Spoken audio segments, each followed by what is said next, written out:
Hay frases que la gente dice cuando te deja que parecen insultos, pero en realidad son combustible. No eres suficientemente ambiciosa. Eso me dijo Sebastián la noche que terminó todo. Y yo me lo creí durante un tiempo.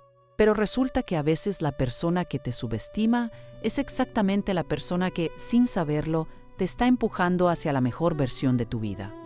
Esto es lo que pasó cuando Sebastián marcó mi número 3 años después buscando trabajo. Y yo fui quien contestó la llamada.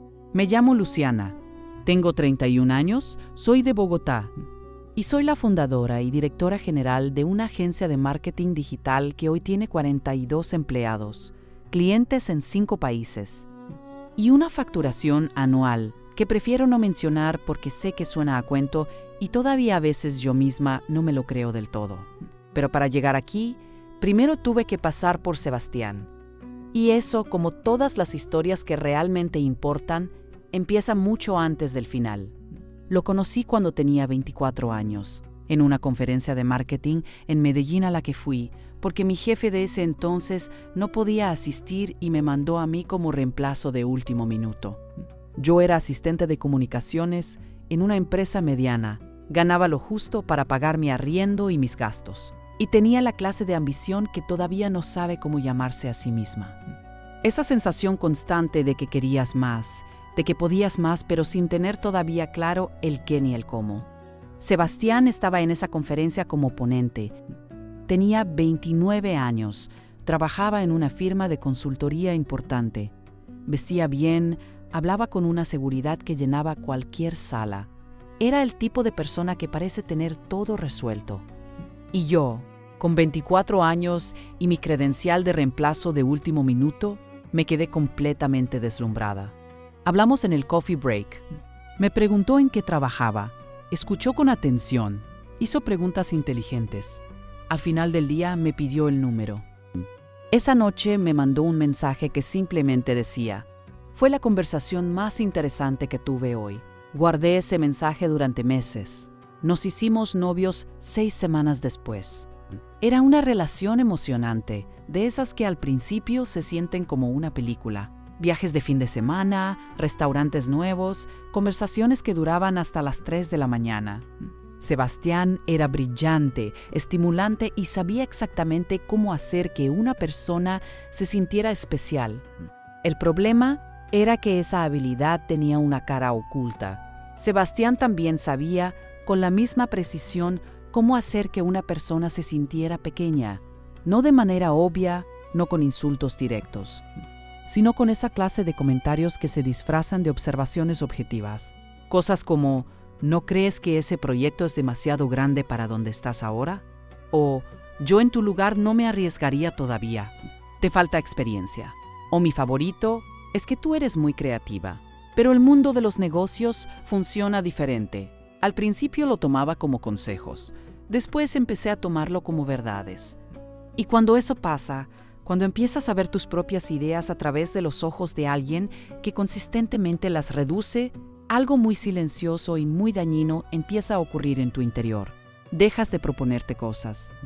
Dejas de creer que puedes. Empiezas a pedirle permiso a tu propia ambición antes de dejarla salir. Así estuve 2 años. Durante esos 2 años yo tenía una idea. Una que había estado dando vueltas en mi cabeza desde antes de conocer a Sebastián y que seguía ahí persistente, a pesar de todo. La idea era simple: crear una agencia pequeña, especializada en marketing digital para empresas latinoamericanas, que querían expandirse pero no tenían ni el presupuesto ni el conocimiento para hacerlo bien. Había un hueco enorme en ese mercado. Yo lo veía todos los días en mi trabajo. Veía cómo las empresas medianas desperdiciaban dinero en estrategias copiadas de manuales gringos que no funcionaban en nuestro contexto. Cómo contrataban agencias grandes que las trataban como clientes de segunda categoría. Cómo nadie estaba haciendo realmente bien lo que a mí me parecía obvio que había que hacer. Se lo conté a Sebastián una noche, con todo el entusiasmo que llevaba meses guardando. Me escuchó, asintió varias veces, y cuando terminé, me dijo: es una idea interesante. Pero Luciana, montar una agencia requiere capital, contactos, reputación. Tú llevas 2 años en el sector. ¿No crees que es apresurado? Le dije que había estado investigando, que tenía números, que había hablado con 2 posibles clientes que mostraban interés. Me dijo, mira, no quiero desanimarte, pero creo que necesitas ser más realista. No todas las personas nacen para ser empresarias. Guardé la idea en un cajón. Durante un tiempo. La ruptura llegó un martes de noviembre, 17 meses antes de que yo cumpliera 27. Sebastián llegó a mi apartamento con esa energía particular que tienen las personas cuando ya tomaron una decisión y solo están buscando el momento para decirla.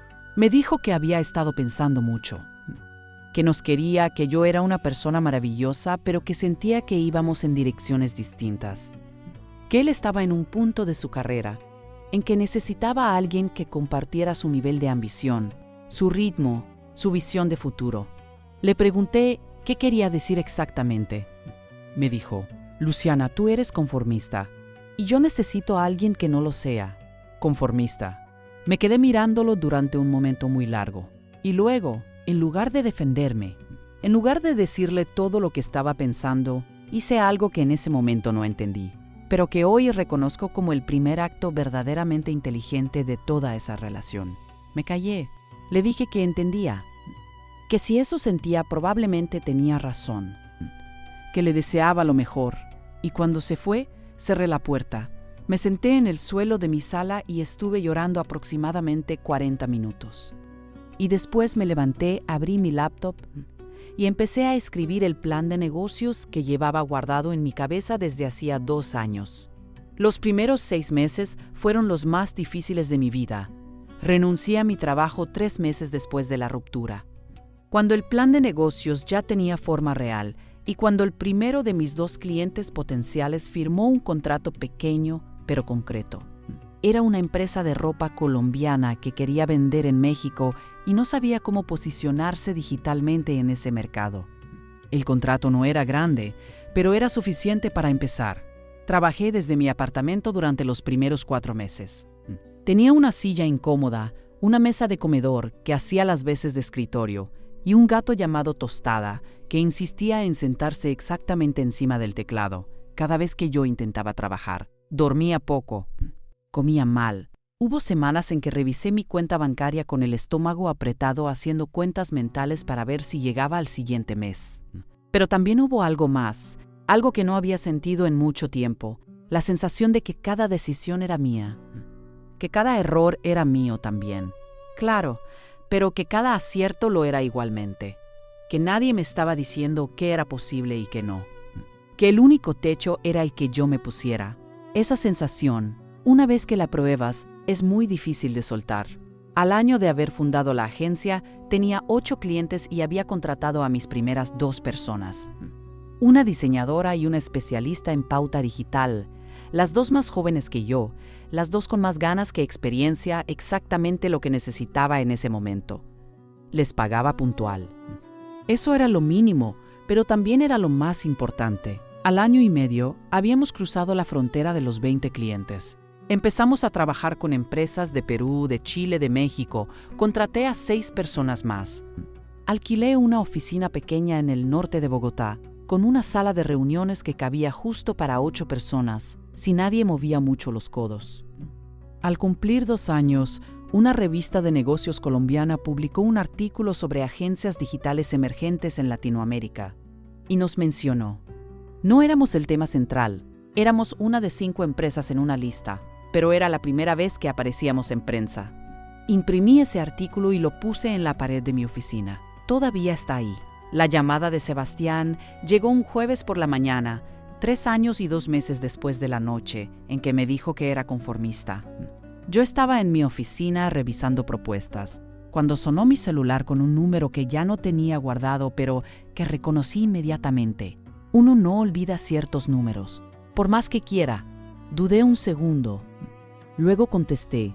Luciana, dijo. Hola, no sé si te acuerdas de mí. Me acuerdo de ti, Sebastián. Con perfecta claridad, pero le dije simplemente, sí, claro. ¿Cómo estás? Me contó que había dejado la firma de consultoría el año anterior, que había estado en un proyecto independiente que no había salido como esperaba y que estaba buscando nuevas oportunidades, que había visto el crecimiento de mi agencia, que le parecía impresiona que tenía experiencia en consultoría estratégica, que creía que podría sumar valor al equipo. Quería aplicar a un puesto. Yo escuché todo sin interrumpirlo, y cuando terminó, le pregunté, ¿cómo supiste que era mi agencia? Hubo una pausa pequeña. Vi tu nombre en un artículo hace unos meses, y luego busqué más información. La verdad es que no sabía que habías montado algo así. ¿No lo esperabas? Le pregunté. Otra pausa. ¿Más larga esta vez? Honestamente, dijo, no. Podría contarte que en ese momento le dije algo brillante, alguna frase perfecta que resumiera todo lo que sentía y que lo dejara sin palabras. Pero la verdad es más simple y, creo, más honesta. Le dije que en ese momento no teníamos posiciones abiertas que correspondieran a su perfil, pero que podía enviar su CV al correo de recursos humanos y que lo tendríamos en cuenta para futuras oportunidades. El mismo guión estándar que enviamos a cualquier candidato, lo escuché anotarlo en silencio. Le agradecí la llamada. Colgué. Me quedé mirando la pared durante un momento. La pared donde estaba el artículo de la revista de negocios. Y luego seguí con mi día porque tenía 3 reuniones, una propuesta que entregar antes de las 5 y 42 personas cuyo trabajo dependía en parte de que yo hiciera bien el mío. Sebastián mandó el CV. Lo recibimos, lo revisamos y mi directora de recursos humanos determinó que efectivamente no teníamos un puesto abierto adecuado para su experiencia en ese momento. Le mandamos el correo estándar de agradecimiento. Nunca más supe de él. La gente me pregunta a veces si sentí satisfacción en ese momento. Si fue lo que esperaba, si fue dulce, si valió la pena. Y yo siempre respondo lo mismo. No fue lo que esperaba porque nunca esperé nada. No construí mi agencia pensando en Sebastián. No trabajé 70 horas semanales durante el primer año con su cara en la cabeza. No contraté a mis primeros empleados imaginando el momento en que él me llamara. Lo construí porque quería construirlo, porque la idea era buena y el momento era el correcto, y yo era la persona indicada para hacerlo. Aunque tardé demasiado en creérmelo, Sebastián no fue la razón. Fue a lo mucho el empujón involuntario. Hay una diferencia importante entre las dos cosas. Hoy la agencia tiene 42 empleados. Abrimos una segunda oficina en Ciudad de México el año pasado.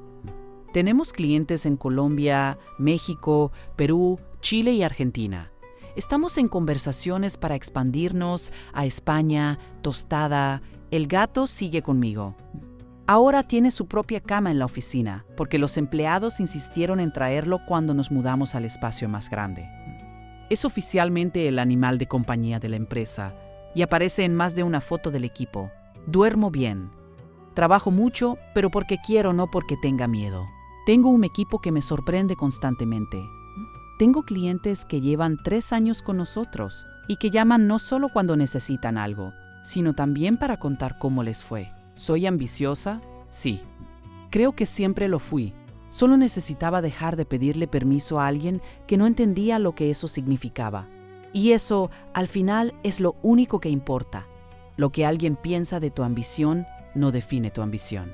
Lo define lo que haces cuando nadie te está mirando, cuando las cuentas no dan, cuando la silla es incómoda y el gato está encima del teclado, y son las 2 de la mañana y todavía tienes 3 horas de trabajo por delante. En esos momentos es cuando se construye todo. Lo demás es solo historia.